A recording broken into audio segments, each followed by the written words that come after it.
शेतकरी बंधू नमस्कार, स्वागत आहे पुन्हा एकदा आपल्या शेती मित्र रोशन या आपल्या यूट्यूब चॅनलवर। शेतकरी बंधूंनो, आपल्या गहू पिकाला कुठल्या आपण खत द्यायला हवी, खास करून ज्या गहू पिकांची पेरणी हे उशिरा झालेली असेल, म्हणजे बरेचसे शेतकरी बंधूंनी आपली कपाशी काढून आपली पराठी काढून त्या ठिकाणी गव्हाची पेरणी केलेली आहे आणि याची पेरणी जी आहे ती उशिरा झालेली आहे।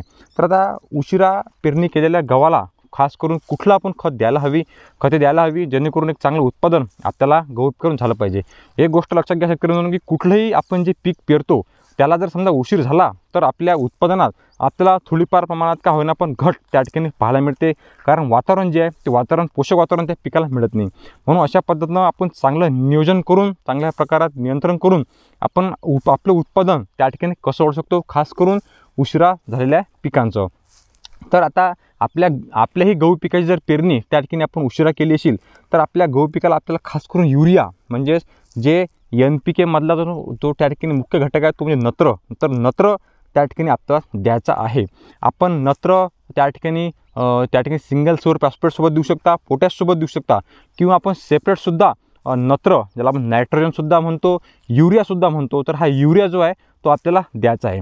आता युरियाचे फायदे काय आहेत, तर युरिया वाढ चांगल्या प्रमाणात करते, कारण एक वेळ जर आपल्या पिकांची वाढ जर कमी झाली तर त्याला या खास करून गहू पिकाची वाढ जर एक वेळ कमी झाली तर त्याला उंबीसुद्धा त्या ठिकाणी कमी प्रमाणात मिळते, आणि जेवढ्या प्रमाणात त्या ठिकाणी गव्हाची वाढ होईल तेवढ्या प्रमाणात उंबी जी आहे ते चांगल्या प्रमाणात आपल्या गहू पिकाला पाहायला मिळेल। तर एक चांगल्या प्रकारे वाढ करायचं काम जे नायट्रोजन करते, म्हणजे आपलं युरिया जे आपण त्या ठिकाणी वापर करतो तर ते करते। दुसरं म्हणजे त्या ठिकाणी हिरवेपणा कायम ठेवण्याचं कामसुद्धा युरिया म्हणजे आपलं नायट्रोजन जे आहे ते करते। आता जर पाहिलं आपण तर त्या ठिकाणी आता फेब्रुवारी महिना आला, परंतु थंडी जी आहे थंडी पाहिजे तशी नाही, आणि गहू पिकाला खास करून थंडी जी आहे ते चांगल्या प्रकारात मानते।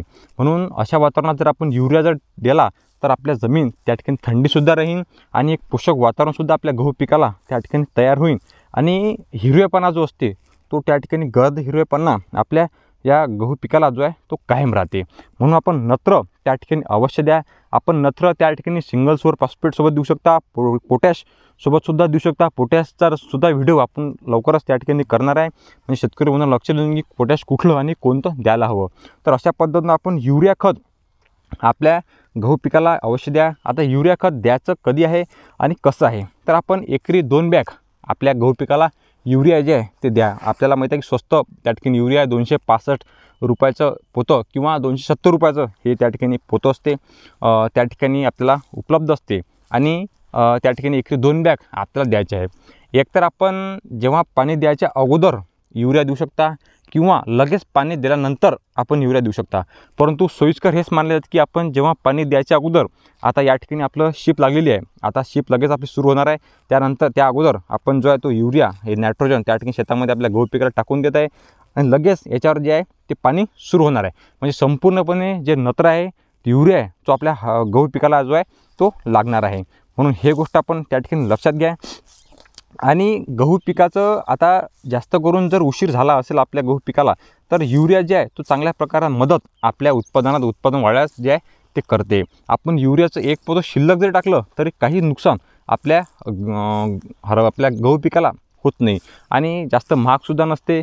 कमी किमतीमध्ये युरिया हे आपल्याला उपलब्ध आहे, आणि खूप चांगले फायदे युरियाचे जे आहे ते आहे, कारण गहू पिकाला थंड हवामान जे आहे ते जास्त प्रमाणात मानते, आणि थंड हवामान जर जास्त प्रमाणात असलं तर युरियाच्या उत्पादनातसुद्धा त्या ठिकाणी वाढ होते, उत्पादनसुद्धा वाढते, आणि त्या ठिकाणी जमीनची सुपीकता, जमीनचा बियोडसुद्धा आपला गहू पिकाचा बियोडसुद्धा चांगल्या प्रकारात मानला जातो, आणि थंड ठेवायचं काम, जमीन थंड ठेवण्याचं काम युरिया जे आहे हे खूप चांगल्या पद्धतीनं करते। म्हणून युरिया जो आहे तो आपण अवश्य द्या, एकरी 2 बॅग द्या, आपण एकरी 2.5 बॅगसुद्धा युरिया जो आहे तो देऊ शकता। म्हणून ही गोष्ट आपण लक्षात घ्या, आणि शेतकरी हितार्थ खूप सारे असे व्हिडिओ आपल्या चॅनलवर उपलब्ध आहेत, आपण ते अवश्य पहा।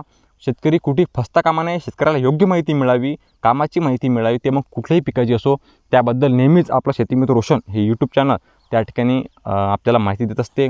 गहू पिकाचे यानंतरही बरेचसे व्हिडिओ आपले येणार आहेत। आता लवकरच आपण त्या ठिकाणी पोटॅश जो 2 प्रकारचे बाजारात पोटॅश असतात, गहू पिकाला कुठलं पोटॅश आपण द्यायला पाहिजे यासाठी सुद्धा व्हिडिओ आपण लवकर करण्याचा आहे। सध्याच आपण हा युरियाचा व्हिडिओ जो आहे तो घेतला। आपल्याला जर काही प्रश्न असतील युरियाच्या या व्हिडिओबद्दल तर आम्हाला नक्कीच त्या ठिकाणी कमेंट बॉक्सच्या माध्यमातून प्रश्न करा, आम्ही नक्कीच आपलं समाधान करायचा त्या ठिकाणी प्रयत्न करू. धन्यवाद. जय जवान जय किसान.